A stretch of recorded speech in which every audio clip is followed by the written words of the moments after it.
नमस्कार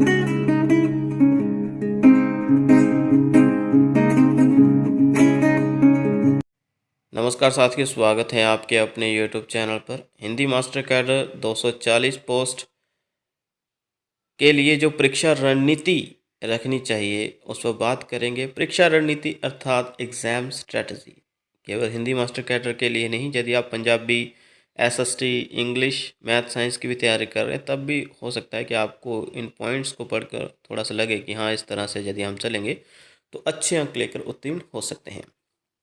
साथियों, एक एक करके एक एक पॉइंट पढ़ने वाले हैं। शुरू करेंगे। पहला कदम सही हो, यानी अध्ययन की शुरुआत ध्यान से करनी है। अभी कैसे साथियों? जैसे कि हिंदी में सबसे पहला साहित्य का काल, हिंदी साहित्य का काल आ जाता है आदिकाल। मैं हमेशा चाहता हूँ कि आप वहीं से ही, यदि आप हिंदी साहित्य की तैयारी करना चाहते हैं तो वहीं से ही करें। ये ना हो कि आप आधुनिक काल से कोई टॉपिक उठा ली सबसे पहले, फिर उसको पढ़ना शुरू कर दें। शुरू से पढ़ें। हमारे वीडियोस अवेलेबल हैं, उपलब्ध हैं चैनल पर, ठीक है। और अगर हमारे चैनल से नहीं करना तो किसी और चैनल से कर लीजिए। किसी यूट्यूब चैनल से नहीं करना तो पुस्तकों से कर लीजिए, ठीक है। तो जी आपके ऊपर निर्भर करता है कि आप कहाँ सबसे ज़्यादा सहज अनुभव करते हैं। ओके, तो अध्ययन की शुरुआत ध्यान से करनी है, ठीक है। एक स्टेप बाय स्टेप जो है आगे बढ़ते रहें। अगला पॉइंट है योजना क्रमबद्ध हो, प्लानिंग। कितने बजे उठना है, टाइम टेबल में बात कर रहा हूँ साथियों, ठीक है। और आपने कितने घंटे दिन भर पढ़ना है, व्याकरण को कितने समय देना है, ये सब कुछ आप पर निर्भर करता है। एक टाइम टेबल बना लेना चाहिए उसका। ये ना हो कि आप जब तक परीक्षाएं हैं साहित्य ही पढ़ते रहें। व्याकरण साथियों 30 से 40% व्याकरण आनी है हिंदी मास्टर कैडर में। आप बाकी अपने सब्जेक्ट का सोच लें, ठीक है। तो योजना क्रमबद्ध होनी चाहिए। कितने बजे रात को सोना है, कितने घंटे पढ़ना है, ठीक है। व्याकरण को कितना समय देना है, ये सब। और मैं यही कहूँगा कि जो भी पाठ्यक्रम में जिस भी हिसाब से आपको टॉपिक दे रखे हैं व्याकरण के, उसी के हिसाब से पढ़ें। पहले वर्ण है तो वर्ण पढ़ें, शब्द विचार है तो शब्द पढ़ें, वाक्य विचार है तो वाक्य, पद विचार है तो इस तरह से क्रमबद्ध तरीके से आगे बढ़ते चलें। मैंने उदाहरण दिया ना आदिकाल का। आदिकाल में सबसे पहले आदिकाल की पृष्ठभूमि में क्या आ जाता है? आर्थिक सामाजिक परिस्थितियाँ, धार्मिक राजनीतिक परिस्थितियाँ। और उसके बाद फिर आप सिद्ध, नाथ, जैन, रासो, लौकिक साहित्य, अपभ्रंश काव्य भी पढ़ सकते हैं। तो इस तरह से एक एक स्टेप बाय पढ़ते जाएं। आदिकाल संपन्न हो जाए उसके बाद आप भक्ति काल में पहुंच जाए। तो ये क्रमबद्ध होना बहुत ज़रूरी है। योजना, प्लानिंग, सोच के चलें भाई कितना समय देना है। ओके, इंसाफ प्रत्येक टॉपिक को देना है। मेरा कहने का तात्पर्य है कि समय प्रत्येक टॉपिक को देना है।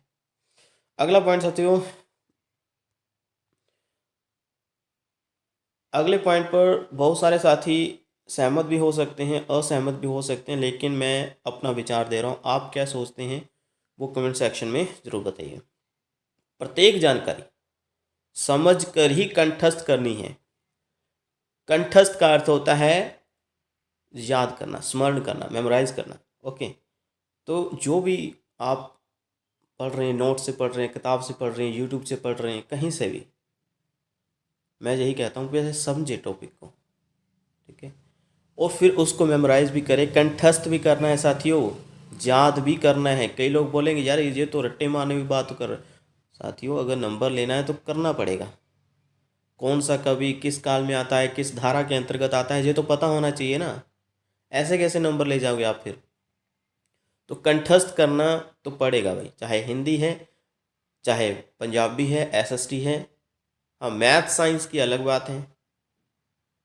ओके, मैथ साइंस की अलग बात है, लेकिन समझ कर कंठस्थ करना है, मैं ये कह रहा हूँ। आगे साथियों, अगला पॉइंट, स्वयं से हस्तलिखित अध्ययन सामग्री का निर्माण करना है।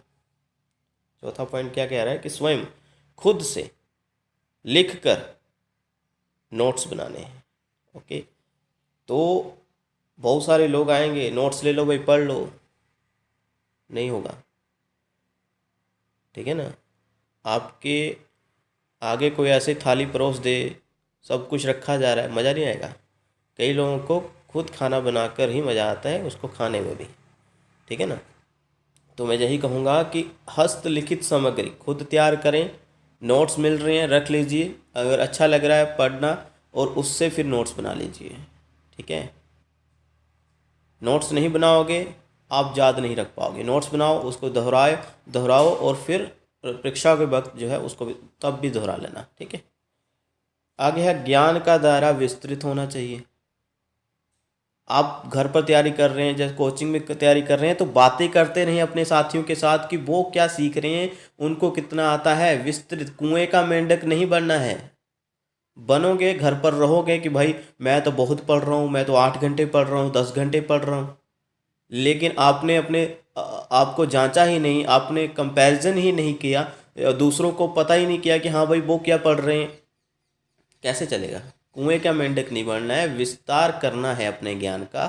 ओके, इसके लिए आप हमारे यूट्यूब चैनल पर आ सकते हैं, किसी और यूट्यूब चैनल पर भी जा सकते हैं और MCQs दे सकते हैं, ठीक है। और दूसरी बात है कि आप लोग विचार विमर्श करते रहिए कोई भी टॉपिक संबंध, चाहे हमारे व्हाट्सएप ग्रुप में है, चाहे टेलीग्राम चैनल पर है, ठीक है। वो बहुत ज़रूरी है, विस्तार करना है, संकुचित नहीं होना है। संकुचित होने का तात्पर्य यह है कि आपने घर पर बैठकर कुएं का मेंढक बन लिया है, ठीक है, वो नहीं बनना है। कुएं का मेंढक क्या करता है, उसको सिर्फ अपने ही कुएं का पता होता है, उसको लगता है कि यही सबसे बड़ा है, ठीक है ना।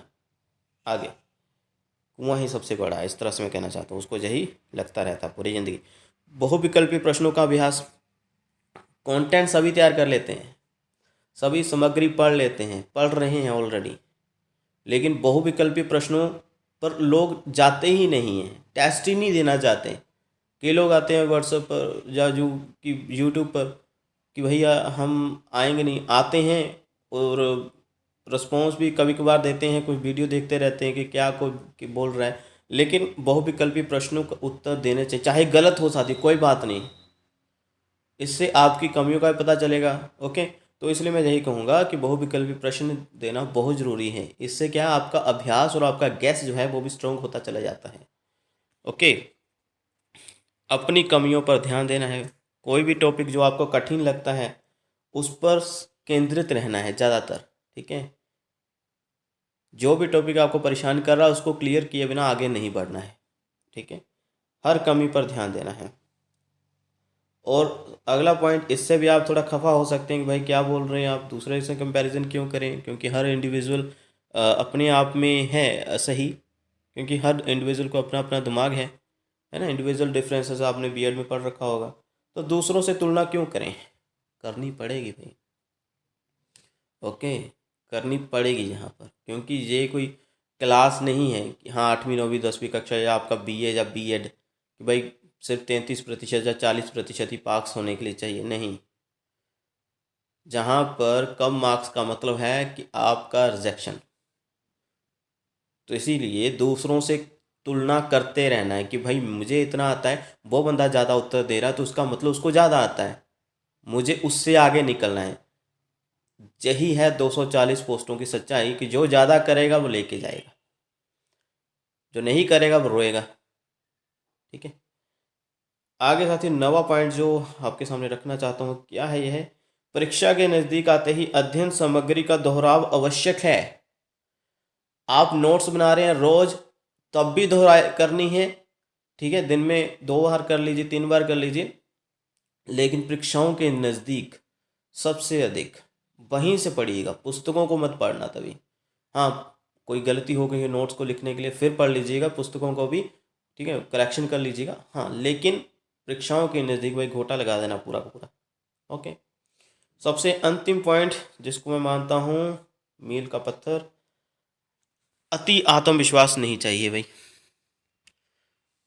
ठीक है। मास्टर कैडर का सिलेबस बहुत हाई फाई नहीं है, जिन लोगों ने नेट वगैरह क्लियर कर रखा है वो भी क्लियर नहीं कर पाते हैं मास्टर कैडर।